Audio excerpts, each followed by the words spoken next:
In a follow-up to a video we posted yesterday, White House Press Secretary Karoline Leavitt appears to be rapidly descending into out-and-out madness, further disintegrating in public, and we have to talk about it. But before we do, if you end up liking this video and you want to support the channel, please be sure to hit the like, subscribe, and alert bells before you go. All right, friends, before we get into the other aspects of what appears to be just a rapid meltdown by Karoline Leavitt, I want to remind you of what it is she said about 50% of this country, the Democratic Party, yesterday on Fox News. And what's interesting is in this clip, we actually have the two Fox News hosts' question, or reaction, I should say, on screen. And they seem stunned and eager to change the subject. So take a look. Into all of that, Karoline. Well, that's a classic case of I don't want to answer the question because I know it's wildly unpopular. In the Democrat Party, this interview proved that the Democrat Party's main constituency are made up of Hamas terrorists, illegal aliens, and violent criminals. That is who the Democrat Party is catering to, not the Trump administration and not the White House and not the Republican Party, who is standing up for law-abiding Americans, not just across the country, but around the world. And that's why President Trump worked so hard to end this conflict in the Middle East. It was President Trump who brought home the last living hostage out of Gaza, Edon Alexander, who has since been reunited with his family in New Jersey. It's President Trump who is actually pushing for peace. And I would like to add, where are all of the Free Palestine protesters? It's President Trump who freed Palestine, literally. And they are now very much quiet because why? They can't stand President Trump. And that is the basis of the Democrat Party today. They don't stand for anything except for catering to their far left base, which, as I said, includes anti-Semites, includes Hamas terrorists, illegal aliens, and violent criminals who they want to let off freely to roam in American streets. Karoline, let me come back to the shutdown if I could, because the Democrats have been saying, look, they will only pass a continuing resolution. So it says something that and I'm blanking on her name. She didn't say anything to it, which is an indictment of these Fox News hosts, but they didn't smile or add on. Like, you can tell they were stunned. John Roberts is eager to change the subject. Yeah, if I can, I would like to return actually to the shutdown. They clearly understood that what she said was appalling. And for her to smile the entire time, like, yeah, 50% of this country sucks and they're evil and they're terrorists and they're criminals and they're violent and we hate them. Even for Fox News, you can tell, like, low-key, they're trying to stay, keep it in good graces with the Trump administration. But the fact that they, in her case, did not respond, and in his case, rapidly changed the subject, it's pretty stunning, okay? But that's not the end of the story. So, in response to this, House Democratic Minority Leader Hakeem Jeffries reacted to Karoline Leavitt and called her out for what she is. And then she responded to him, and then we're going to give you another example, again, just in the past 24 hours, of Leavitt losing her friggin' mind. It's a matter of deep concern. Like, we've already seen a rise in political violence and hatred in America. And then you've got swastikas apparently appearing in the offices of Republican members of Congress. You've got young Republicans engaging in the most anti-Semitic and racist speech possible. Like, this is apparently who many of these people are. They are ripping the sheets off in plain view of the American people. Their words, their actions, revealing themselves in so many different ways. And then you got Karoline Leavitt, who's sick. She's out of control. And I'm not sure whether she's just demented, ignorant, a stone-cold liar, or all of the above. But the notion that an official White House spokesperson would say that the Democratic Party consists of terrorists, violent criminals, and undocumented immigrants, this makes no sense. That this is what the American people are getting from the Trump administration in the middle of a shutdown. So their actions continue to speak for themselves.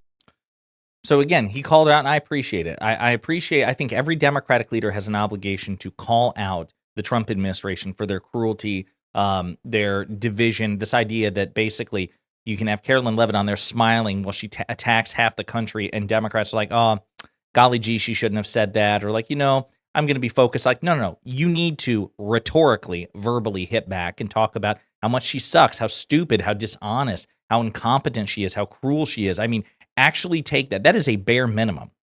Now, in response to this, Leavitt had a meltdown on Truth Social. She said, Hakeem Jeffries and the Democrats are lashing out because they know what I said is true.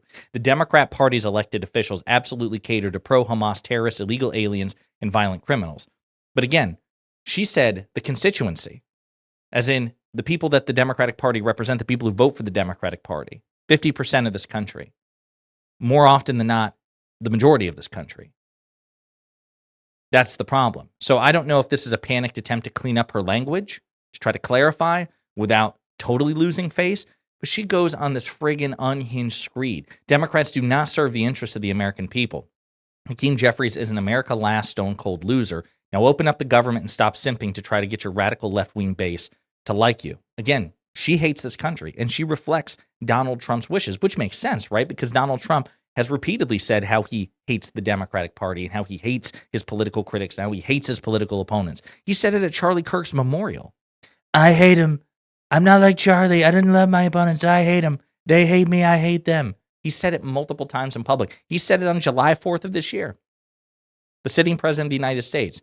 And Hakeem Jeffries is right. I want you to imagine a Democratic president saying that they hate half this country.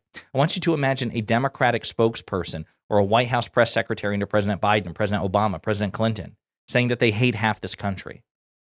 Imagine how the right would react. Imagine how Fox would react. As stunned as they would be calling out. If that were Karine Jean-Pierre, President Biden's last spokesperson, or Jen Psaki, President Biden's first spokesperson, if they were on Fox News and talked about how the Republican constituency are violent criminals, insurrectionists, incestuous, hillbillies out of Alabama, whatever, just demonizing and vilifying them.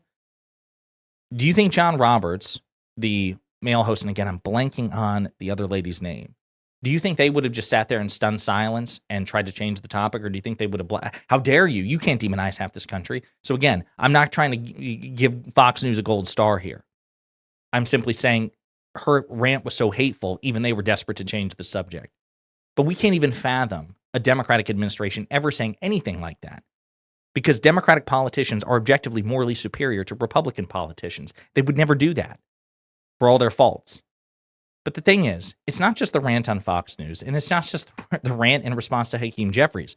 Mehdi Hassan, friend of the show, pointed this out.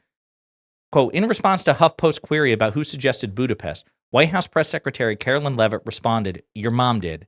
And White House Communications Director Stephen Chung replied, your mom.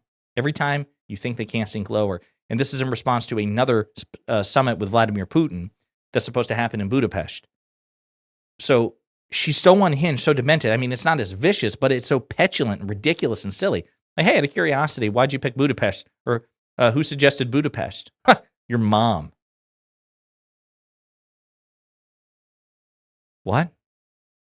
What the hell are you... Like, it would still be wrong, but at least I could wrap my head around it if Karoline Leavitt gave that petulant response to an adversarial question. Like, hey, if somebody had asked, hey, yesterday on Fox News, you seem to demonize half this country. Who told you in the White House? Who in the White House told you that would be a good idea? And then if Karoline Leavitt were to respond with your mom, it would still be really dumb and petulant, but at least it would make more internal sense. You understand what I'm saying? Like, it's a totally neutral question. Why would you respond this way? And then for Stephen Chung, who I've talked about before, Stephen Chung is the worst. In fact, he's worse than Karoline Leavitt. He just doesn't have a public-facing role. He's actually her boss as the White House Communications Director. And then Gotti doesn't have a public-facing role because he's hideous. And it's okay to make fun of Stephen Chung in this respect because he is a monstrous person. He constantly mocks, belittles, and attacks others. One of the meanest people in politics. So I think it's okay to give it back to him. Okay? Yeah, your mom. Your mom? What? This would be a national scandal 20 years ago, and even Mehdi Hassan says 2 years ago, and he points out, he's like, can you imagine if Karine Jean-Pierre or Jen Psaki said something like this? He's right, but they wouldn't, because the fact of the matter is the Democratic Party, despite its many, many faults, they're just not aggressive in this way. I was going to try to pull up the tweet here by, oh, there you go. Imagine if Jen Psaki had said this to a reporter from Fox in 2021. Heads would have exploded. But also maybe with that kind of contempt for the bad faith right, Harris would have won? Indeed, maybe. So Folks, it's just stunning. Karoline Leavitt, again, it just seems to be spiraling just in rapid time. I mean, in 24 hours, she's just unhinged in ways which are genuinely surprising. And apparently, even to Fox News viewers were like, oh, we need to change the freaking subject. Can we talk about something else, please? There you have it. And I have no doubt that this is going to earn her more praise from Trump and the MAGA right. So she's incentivized to keep on doing this. In the meantime, let me know what you think in the comments.